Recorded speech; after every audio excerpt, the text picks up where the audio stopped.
Well, the weekend is upon us, and it's Friday. Thanks God it's Friday. So, what's happening tomorrow on Saturday is the No Kings Rally, which I'm going to be up. I'm going to get online, and I'm going to see what's going on.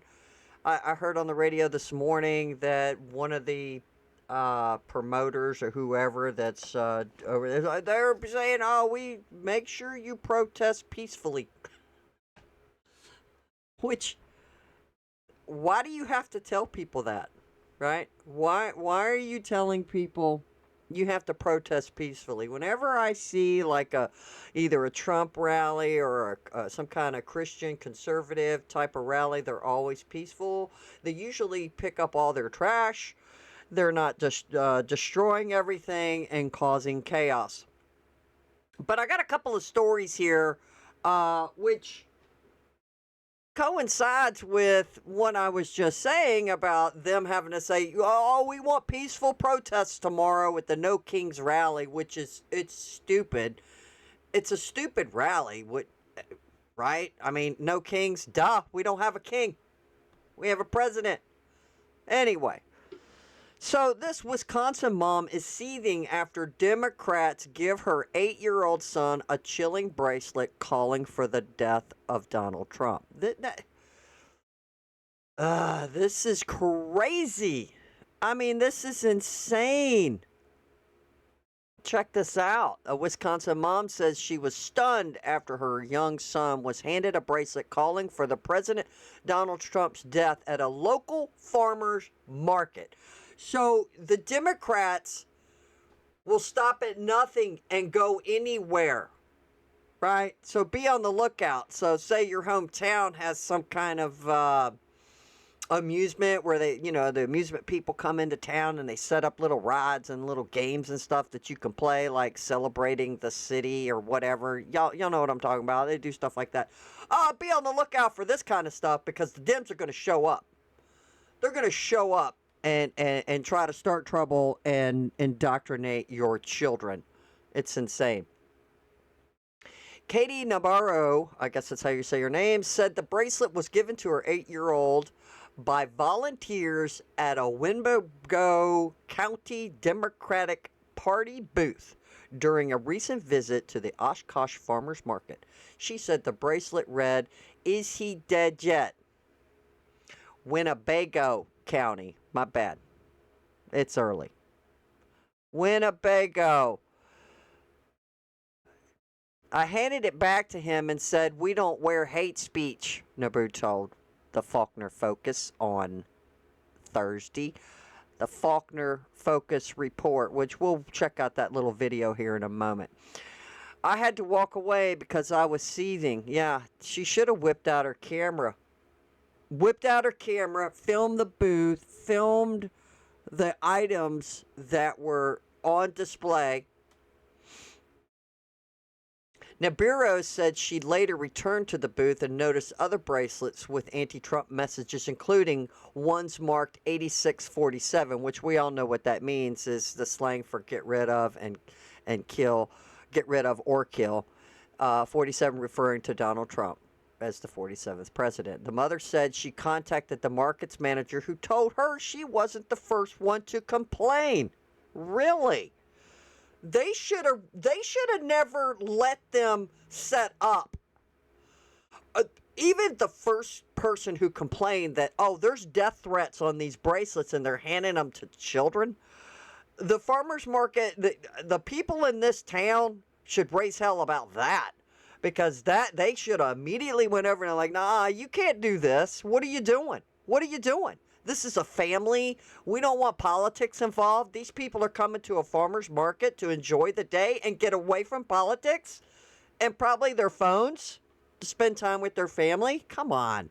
This is ridiculous. The Democrats will stop at nothing. President Donald Trump takes a bold action, signing a powerful memorandum to end organized political violence and domestic terrorism. A game-changing strategy to investigate, disrupt, and dismantle threats at every level. Now, this is the Democrat Party. This is the Democrat Party set up a booth at a farmer's market for families. I would say this falls under domestic terrorism. You call for the death of a president, I think that's treasonous, and they should be arrested and thrown in prison. In fact, there were about 10 complaints total that particular day, Nabarro said. Really? One was too many. The manager of the farmers market confirmed to the Fox 11 News Green Day that the booth was operated by the Winnebago County Democratic Party. She also said that party officials at the market decided they would not return for the remaining markets this season. So what? They've been there before? Were they handing out propaganda? What, how often does this market? I mean, I know we have markets here. I guess they do it on the weekends and stuff like that. Like, how often were they doing this, and what all were they providing to people? The outrage comes after officials warned about the escalation of political violence. Trump has called on lawmakers to lower the temperature of their rhetoric and warned that violence is increasingly being aimed at conservatives. It doesn't take a rocket scientist to see where the violence is coming from, where the intolerance is coming from the Democrats, who are just so passionate. And they're all for free speech, and they're all for the people, and that they want to work for all people. Well, apparently not, because if you disagree with somebody, you shouldn't call for their death. This is stupid. This is insane. And America is waking up and has woke up. They elected Trump to get the illegals out because of the insanity that has ensued all through the Biden-Harris regime. This is just common sense. If people don't agree with you, that's okay. It's okay. What's the problem? But on the left, it does seem to be a problem. Oh, you don't like what we say about, but then they go on and go, oh, we're just so tolerant. We're so, well, obviously you're not tolerant. You're not tolerant. You don't respect free speech. As long as it, oh, we want free speech. We want this. We want that. But yet you don't want other people to say the opposite, right? It's mind-boggling. It's just mind-boggling. Let's see here. We've watched legions of far left radicals resort to desperate acts of violence and terror because they know that their ideas and arguments are persuading no one, said Donald Trump during a ceremony where he posthumously awarded political activist Charlie Kirk the Presidential Medal of Freedom. And we all know Kirk was killed at the Utah Valley University in September. Trump himself has also experienced 2 assassination attempts, and Democrat Pennsylvania Governor Josh Shapiro was targeted in an arson attempt at the governor's mansion. Yeah, they caught the guy who did that. I guess it was on, maybe it was on somebody's ring cam at their home. They've got footage of him. Let's check this video out and see what she has to say. Legions of far-left radicals resort to desperate acts of violence and terror because they know that their ideas and arguments are persuading no one. They know that they're failing. They have the devil's ideology, and they're failing, and they know it. They're not brave people. In fact, they're cowards. When you confront them, they immediately fold. President Trump says political violence must end. And look how much of it we have seen. Some of it against him, 2 attempts on his life as a candidate. The issue remains front and center in our national discourse, with more than a dozen plots targeting both Democrats and Republicans. Just recently, 2 attempts on President Trump's life again.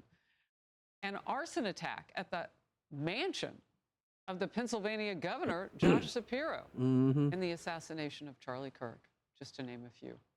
In Wisconsin, Winnebago County Democrats are accused of giving a bracelet which read, "Is he dead yet?" referring to President Donald Trump. Unbelievable. They gave that bracelet at their stand at a farmer's market to an 8-year-old little boy. The market has now pulled that Democrats. Oh, I hope it didn't mess it up. I was going to say, did you check out the sign where it says F Elon? Ooh. Come on now. Come on now. Here we go. This is on a weird For thing. now, and possibly permanently. That child's mother, Katie Neubauer, is with me now. Katie, first of all, how did you spot the bracelet? What was the conversation like with your son? Well, we were down at the farmer's market having a conversation, my sister-in-law, next to their booth, and they had free children's books out and bubbles blowing in the wind, and the kids were having a great time, and we didn't think much of it. We continued our conversation, and out of the corner of my eye, I see the man leaning over and giving one of our children a bracelet, and I kind of waited for it. I thought, oh, this is going to be fun, you know, whatever, but the child runs over, hands it to us, and we both look down, and my sister-in-law said, I don't really know what it says. And I said, well, it says, is he dead yet? And we both kind of look at each other in shock, and I walk back over to the table, and I hand it back to him, and I said, we don't wear hate speech here. And I had to walk away because I was seething, and I went and continued and bought a few more items, and then I decided to come back and confront them a second time. So at that point, I started going through the bracelets. I found others that contained not so nice language, including 8647, which I'm sure you've heard that one before. Yeah. And I said, are any of these appropriate for children? And he said, no, I suppose they're not. Really? And I said, okay, then why are you handing them to my 8-year-old child? And I read off a couple others to them, and he picked up the basket and he said, well, here, I'll just remove them then. And I said, okay, that would be a good start. So that's how that came about. So their booth has been pulled, though. This escalated as it needed to escalate. And how did that go? I called the farmer's market manager as I was walking home. We live very close to downtown. Our kids actually have a farmer's market booth every other week, and so we're down there a lot. We know the manager, and she was very kind, and she said, you're not the first person to call and complain about their booth today. In fact, there were about 10 complaints total that particular day. Is that all? There should have been more. Well, Katie, I know that this causes you to have a big boy conversation with your 8-year-old child. A lot of people are having those conversations with children right now around politics and really poor, dangerous decisions people are making. I'm glad your family and you are safe, and you spoke up. Thank you for being in focus. Thank you. This was insane. I mean, this was just completely stupid. Wow. Wow. To remind you that I got another story here. And I think all this just, to me in my brain, it ties in a lot of this. A lot of this. And let me know what you think about that. Like, should they had removed that booth immediately for calling for the death of people at a farmer's market? You had to have 10 people go complain, and then you finally, well, I don't know, did I miss something here? But in the article it said that they just left, they decided, so I don't know if the people managing the market said, hey, you need to go. I mean, they had F the felon, a shirt. Y'all saw it. Just, I couldn't stop it for you to zoom in on it because it's on this is the same one. This is a Fox News where you can go and read the articles. But anyway, they had that shirt hanging up, F Elon Musk. That's inappropriate. I would be mad if I saw that. I'd be like, whoa, I don't want my kids reading that. And again, when should you start talking to your children about politics? Probably not until they're teenagers. They're already going to get an idea of your household, what you are. If you're Christian conservatives, right, you conduct yourself a certain way in your household. The kids are instinctively learning that from your behavior, right? They're learning that. And plus, why subject a kid to politics? They need to be a kid. They need to go play, ride bikes, have fun with their friends, take them to the beach, whatever. They don't need politics. I mean, this just drives me nuts. Drives me nuts. Now, getting to this story, a Christian student exposes pricey college textbook calling her a white supremacist. Okay? So how I think this all ties in, this all just is all stemming from how we got to this point. A student at the University of North Georgia spoke out after revealing that an assigned textbook for one of her courses labeled Christianity as a U.S.-based white supremacist group. Kelby Murphy, a senior at the university, paid roughly $100 for the stupid book for her assigned textbook in her international public relations course.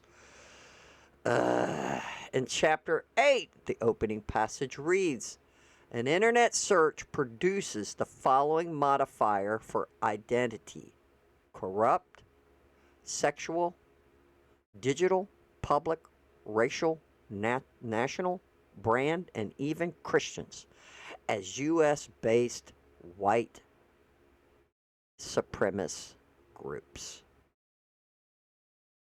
I am not surprised, but it gets better, folks. The way it was worded, it listed several marginalized groups, but the only one they called they only called Christians to be white supremacists. Murphy told Fox Digital News in an exclusive interview.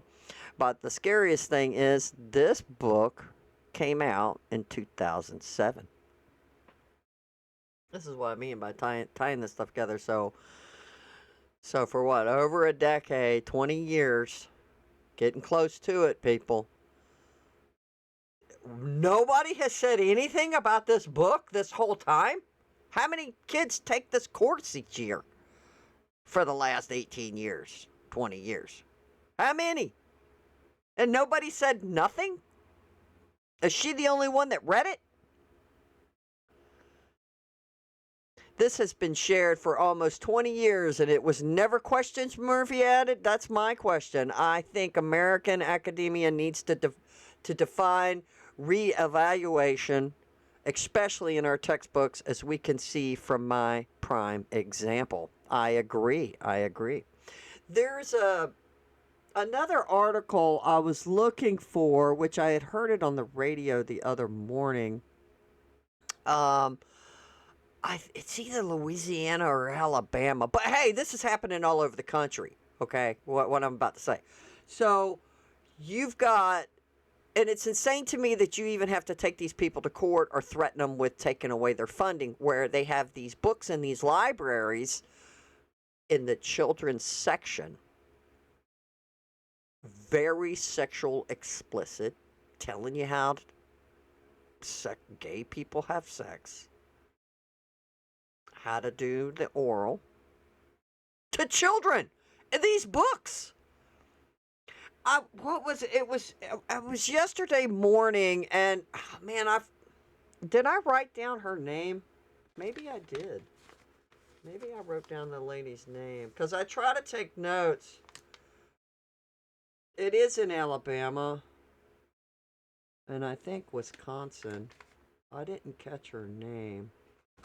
I think she's running for some office or something. But she's a conservative Christian, and she's fighting to get these books put. Like, she's not trying to ban the books, which they should be banned. She's just wanting the books removed out of the children's section into the adult section, and which blew my mind that I'm even hearing this conversation, right? That you have to go get a bill made or threaten them with funding to remove these books, which it should have been a given. And some of the books that she was describing to me was just like, oh my God. I mean, I couldn't believe it. I couldn't believe it. And this is now. This is now. Sexually explicit. Telling small children. Why do they need to know this? Just like in the other article we just read. Why do they need to know about politics? They do not. I hope the Trump administration gets in and we can do an overhaul. They need to go through all of these books, which we need to get back to more books where the kids are opening and reading it, and do away with the computer at school. They need to read, they need to write, they need to do all of this, right? That's my opinion. This is what they need to do. And they need to get back to teaching them how to write in cursive so they can actually read the Constitution. But I feel like they need to do this. Right, and then it's beyond comprehension that we have to have this conversation or have bills passed. It's unbelievable that these people will stop at nothing, which is the Democrat liberal, which the Democrats have gone so far left. I think maybe some Democrats are like, my God, what's happening? What's happening? You know? What the Democrats used to be for like the Labor Party and the downtrodden. I don't know what the hell. It is just gone so far left with AOC and the rest of them. Commie McDommy, all of this business. I don't even know what's going on in New York. Murphy is a devout Christian who was recently baptized in March. Bless her heart. Amen, sister. And she was inspired by her grandfather, a Baptist pastor in North Carolina, to never back down when it comes to her faith. I don't want people who don't know who Jesus is or who don't know what Christianity is to take this and run with this and see Christians as a U.S.-based white supremacist group. And this is the propaganda I feel like it's been on us for a very, very, very long time. Just to push away Christianity, not to pray in school anymore. I mean, they had a problem with saying pledge allegiance under God. I remember hearing people say that like 25, 30 years ago when this seed got planted, and then it just started coming into where twofold here. To not be patriotic because all our founders are just a bunch of white old guys who own slaves. And two, just shit all over Christianity, right? They're just a bunch of Looney Tune, U.S.-based white supremacist group, which is insane propaganda. We need to get back to teaching kids about the American Revolution, about each one of these founding fathers. And look, some of them were killed for your freedoms today to say the stupid shit that you get to say. Think about that. Think about that. These people, a lot of them lost their lives because they were for the Constitution and establishing America. And it's just astounding to me that a lot of young people don't know diddly squat about history. The correct history, not some made-up garbage. Not some made-up garbage. The University of North Georgia did not respond to Fox News Digital's request for comment, but did issue a statement in September after Murphy posted a TikTok video about the textbook that went viral. Good for Murphy. Recently, questions have been raised about a passage in a course textbook. After fully reviewing the concern, we want to be clear. The reference in question was not describing Christians or Christianity, the statement read. Of course, that's what they said. The passage refers to an extremist group that misuses Christian symbols to promote hate. Well, now, that's a good way to dodge around it, which you should have specified that in the book, because obviously Murphy did not. And she sounds like she's intelligent and she can read and she understands what she's reading, but you're having to no, this is what we really meant. Liberals love to do that for their comrades. Well, no, this is what he really meant. He didn't mean to say that. I mean, but if this statement from the people who pushed out this book has to explain to you what they meant, then it is not written well at all. That it should have said this. That this is not, the book should have just been extremely literal. this does not reflect on Christianity as a whole. We want to just point out that maybe some groups might pretend that they're Christian and use this to push their agenda. Now that would have been an easier way, because there could always be wolves in sheep's clothing, right? I mean, that's what I would think. Murphy did note that her professor and a school official reached out to her after the viral video, offering their apologies for being offended. The college senior is hoping to assist and possibly teach special needs students after graduation, and has focused her capstone project around the subject. Well, good for her. Murphy previously interned at a nonprofit organization that offers support and inclusive programs for people with disabilities in Georgia. Well, good for her. And let's see if we can watch this TikTok video here, if it's going to let me do it. So, about a month ago, I came across a sentence in my textbook, and it read identities, describing identities. And one identity that it pointed out was Christianity. And in parentheses, the book reiterated that Christianity is a US based white supremacist group, which I was mind blown because the textbook did not describe any other identities besides Christianity. I had opened my textbook to read chapter 8, which was titled Contested Identities Shifting Publics in a Globalized World. The way it was worded, it listed several marginalized groups, but then only called Christians to be white supremacists. Damn. But the scariest thing is that the book was written in 2007. Wow. Therefore, this has been shared for almost 20 years and it was never questioned. I think American academia needs a definite reevaluation, especially in our textbooks, as we can see from my prime example. The books hide underlying propaganda, in my opinion. It seems as if they are innocent, but in reality, they know what they're doing and trying to push on their students.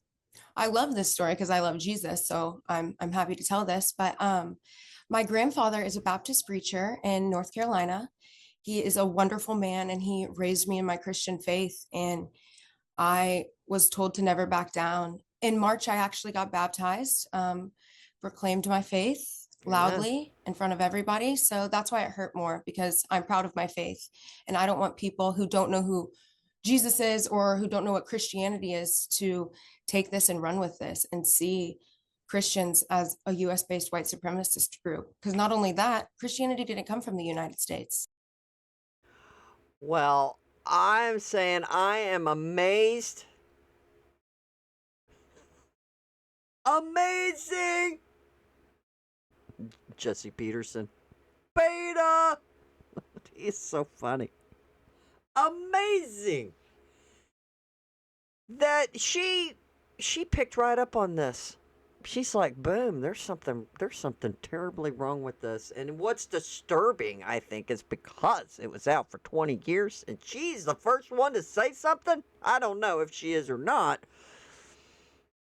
I mean, what, 2007? I mean, really, social media, I mean, it took a while for YouTube to take off, but boy, it certainly has. And Twitter, now X, but I guess really ramping up social media probably, I think, in the last decade. And this was probably the first presidential election in my lifetime that was Trump solely did it on social media. I don't think he didn't give none of them an interview. He's like, no, I'm not going to give them ratings. You have to admit, Trump is like something we've never seen before, at least in my lifetime of keeping up with politics. Nothing like I've ever seen before. The things he says, and I love his press conferences he's been having every day. And I want y'all to take note that it is something like we've never seen, the type of press conferences he's been doing, where he'll have his staff of it, like yesterday he did for the pharma and for the birth, the IVS thing, and he had them all lined up. And then he goes and sits down, and they all get up and talk about these bills and how they're going to lower all these prices, and then people can have, children who want to have children. And our birth rates are, Kennedy got up and said, what, we're at 1.5 or something when we should be at 2 point something, which I did know that already. It's astounding, like, how we're going to get these numbers back, because we need more young people, because we're going to have an aging population. I think this is happening in India as well, that there's going to be a problem, a big problem, because people aren't having children. So it's either from the foods we're eating, which I think they are. I did a video on food and what's in it and how it's killing us. You need to go look at that. I just did it within the last week, so it should be easy to find. All the stuff that's in this food that's, wow. The FDA, these companies can put this stuff in there without the FDA regulating it, because it's too much. It's costly for the company producing the product to go and do a bunch of research. So because all this stuff was grandfathered in. There's something called GRAS. But go check out that video, because I was like, whoa. So all of these foods, what is it doing to us? You have young girls going into puberty way earlier than they should be. You have men's testosterone is low. Their sperm count is low as young men. It's just insane. And this has got to be, and I don't want to hear no bullshit that it's climate change kind of shit. Stop it. It's the food. It's the food. I've been trying to find my boy decent potato chips, because he, takes him some sandwiches, maybe peanut butter and jelly, or he'll have some turkey, whatever, taking sandwiches to school.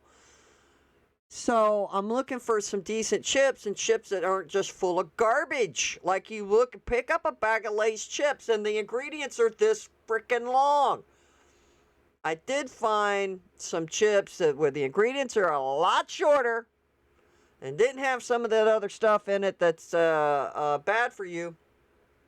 One of the ingredients in that video I did, it says it blocks the food, what you're ingesting, because your body can't digest it, but at the same time, your body's not ingesting it, but it's blocking nutrients that your body needs.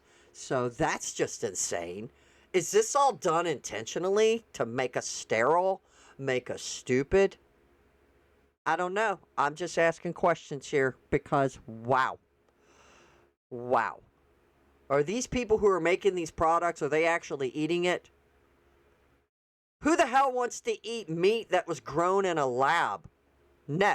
But I heard Trump say yesterday they're getting with to bring down the prices of beef, which that means they need more farmers. Because what?